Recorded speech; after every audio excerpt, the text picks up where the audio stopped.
G'day everyone, welcome back to Pete's Investing. Today is March 1st, 2023. This is the S&P 500 update. We did draw this key support line here on the daily at that around the 39.50 level.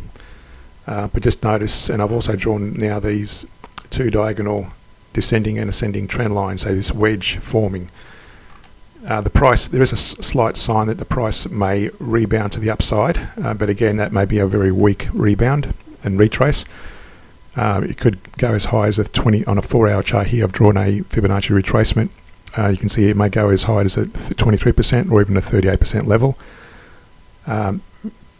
Very unlikely it's going to go up to this descending trend line, but it may well do so as well. We'll just see what it does. More than likely, it will punch through to the bottom and break through this lower ascending trend line outside of this wedge. But in the short term, it may actually bounce within this wedge for the next few days at least. On the time frames on the daily, 4-hourly and the hourly, you'll notice the CCIs are all broken to the downside, and there's probably more downward pressure than opposed to upward pressure at the moment. So again, we may see a bit of a bounce in this wedge in the short term in the next few days, but if it breaks through this bottom, this 39.50 level, we're going to see a continuation of the downtrend and more aggressive declines, most likely. To understand how to properly trade using the average down approach, reference a playlist at the end of the video and some links in the description below.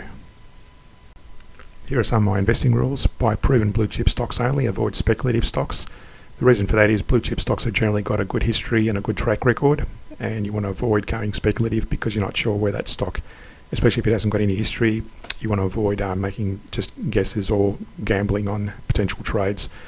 Buy stocks which pay dividends. The reason for that is if the price goes against you and you're not closing out according to gaining a profit in the short term, at least you're getting some level of income via dividends if the stock price goes against you. Don't short positions, go long only. So again, similar to the blue chip environment, if you're going to go short, you're basically speculating, and if you are going short and if you have to pay dividends, the dividends will be paid to those traders that are going long. So that'll be just an extra cost in your trade. And don't trade on news. Price is already factored in the share price. If all the insiders have generally benefited from any inside knowledge of the news, and so by the time it hits the websites or the papers, you're getting late on the bus, so you're going to be missing out on any potential gains. Thanks for watching. Don't forget to click the subscribe and the like button and click the notification bell to get all the updates to the channel. If you want to support the channel, subscribe to the Patreon page. The link is in the description below.